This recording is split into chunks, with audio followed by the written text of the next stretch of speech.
नमस्कार दोस्तों, जय जोहार। मैं कौशल तिवारी और बीनिया संध्या में आपका स्वागत है। जैसे जैसे परीक्षा नजदीक आते जा रही है वैसे वैसे बच्चों में तनाव बढ़ता जा रहा है और इसकी एक बड़ी वजह मोबाइल बताई जा रही है, तो दूसरी कई वजह भी है। खान पान को लेकर भी एक वजह सामने आई है। ऐसे में बच्चों को तनाव से मुक्त कैसे किया जाए, बच्चे कैसे सामान्य तरीके से पढ़ाई करें, कैसे इन लक्षणों को परखा जाए, इसे लेकर पिछले दिनों rotary Club of Raipur heritage और नॉर्थ में एक कार्यशाला का आयोजन किया गया। इस कार्यशाला में सेंट जेवियर के बच्चे बड़ी संख्या में आए थे। डॉक्टर ईला गुप्ता ने इस मामले में तनाव मुक्ति के लिए नियमित व्यायाम, स्वस्थ आहार और पर्याप्त नींद लेने की सलाह दी। इस कार्यक्रम के बाद हुए पत्रकार वार्ता में क्या कुछ कहा गया वो आप खुद ही सुन लीजिए। डिस्ट्रिक्ट की टीम का कोच चेयरमैन हूँ। हमारी कमेटी का नाम है डिजीज प्रिवेंशन ऑफ मेंटल, थोड़ा जोर से बोले, district disease prevention and treatment हमारी एक कमेटी है डिस्ट्रिक्ट की, उसका मैं कोच चेयरमैन हूँ। हमारे साथ डॉक्टर अशोक सर हैं, ये संबलपुर से खास आए हैं। ये हमारे 5 डिस्ट्रिक्ट गवर्नर रह चुके हैं और करेंटली हमारे इस कमेटी के चेयरमैन भी हैं। मेरे साथ को चेयरमैन रोटेरियन शैली चुगानी जी हैं जो रायपुर क्लब ऑफ क्वींस से हैं। और इस कार्यक्रम की जो मेन स्पीकर है, जो की रिसोर्स पर्सन है, वो डॉक्टर ईला गुप्ता हैं जो Raipur Rotary Club of Raipur Queens की सदस्य भी हैं और शहर की बहुत ही सीनियर साइकोलॉजिस्ट हैं और एक सीनियर कंसल्टेंट भी हैं। और आज जो ये कार्यक्रम हुआ है मेंटल हेल्थ अवेयरनेस सेमिनार, इसके जो आयोजक है rotary Club of Raipur, heritage, north, तीनों क्लब के सहयोग से ये कार्यक्रम आज हो पाया है। और यहाँ पे हमने कुछ प्राइवेट स्कूल के बच्चे, जो सेंट जेवियर के स्कूल के बच्चों को बुलाया था, जिनको मेंटल हेल्थ और अवेयरनेस के बारे में बताया गया। प्रोग्राम सिर्फ वन वे नहीं था जिसमें एक स्पीकर आता है, ज्ञान देता है और चला जाता है। ये एक इंटरेक्टिव सेशन था जिसमें मैडम ने बच्चों का, पेरेंट का, टीचर का कंसर्न एड्रेस किया। मंच पर बच्चों को बुलाया गया, उनके सवालों को सुना मैडम ने और बखूबी उसका जवाब दिया। और पेरेंट्स और टीचर्स को भी अपॉर्चुनिटी दी गई कि अपने मन में मेंटल हेल्थ जो एक टैबू बन चुका है उसको कैसे एड्रेस करना चाहिए, उसके सिम्टम्स क्या होते हैं, उसको कोप कैसे करना चाहिए। तो आज का सेमिनार इसके बारे में था।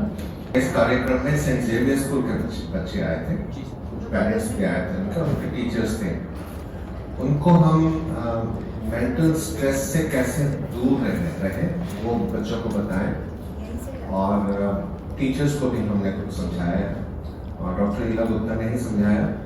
और मेरा पर्सनल ये था कि बच्चों में सुसाइड रेट्स काफ़ी ज़्यादा है, खास करके क्लास 12 उसके बाद जो मेडिकल इंजीनियरिंग एंट्रेंस देते हैं। तो वैसे बच्चों को कैसे पहचानें और कैसे उनका इलाज करें, क्योंकि इट्स अ डिजीज, ये बीमारी है जो कि इलाज किया जा सकता है, लेकिन उसको पहचानना है।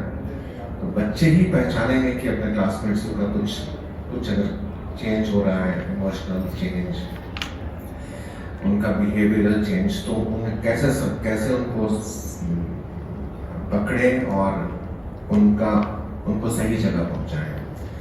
तो मैडम ही बताएंगे फिर नेक्स्ट क्या आप अगर पूछें।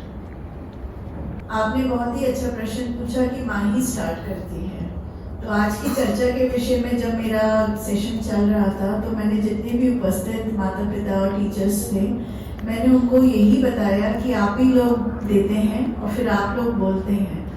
तो ये जो मोबाइल का ज़्यादा प्रयोग 2020 के बाद जब कोविड शुरू हुआ उसके बाद से ये शुरू हुआ, क्योंकि स्कूल से सिलेबस आता है, कोई भी बातचीत होती है, टीचर करती है और बच्चा मोबाइल लेता है। तो यहाँ पे मैं हर एजुकेशन इंस्टीट्यूशन से आप लोगों के माध्यम से कहना चाहूँगी कि जैसा कोविड से पहले ओल्ड सिस्टम होता था, बच्चे स्कूल डायरी में होमवर्क लिखते थे या प्रोजेक्ट्स लिखते थे, आप उसी तरह से भेजना शुरू करिए। तो आधा मोबाइल को देखना भी बंद हो जाएगा, क्योंकि बच्चे मोबाइल देखने के बहाने यूट्यूब या कोई भी ऐप्स खोल के स्क्रोलिंग करते हैं, पहली चीज़। दूसरी चीज, हम जो पेरेंट्स हैं अभी बहुत इम्पेशेंट हो रहे हैं, क्योंकि हमारे को हर चीज इंस्टेंट चाहिए। तो अगर बच्चा रो भी रहा है तो ऐसा लगता है जल्दी से वो चुप हो जाए। तो उस टाइम जो बच्चे को हमें मूवी दिखानी है या कोई भी चीज इस प्रकार की है तो वो मोबाइल में ही अवेलेबल है। तो हम पेरेंट्स को बहुत ज्यादा पेशेंटली अपने बच्चों की पेरेंटिंग करनी पड़ेगी और नॉर्मल चीजें जैसे खाना खाते खिलाते समय, जैसा अशोक सर ने बोला, communication is the key of success. तो अगर हम बातचीत करते हैं माँ बच्चों से या पिता बच्चों से, तो मुझे लगता है उस वक्त मोबाइल बल्कि भार लगेगा।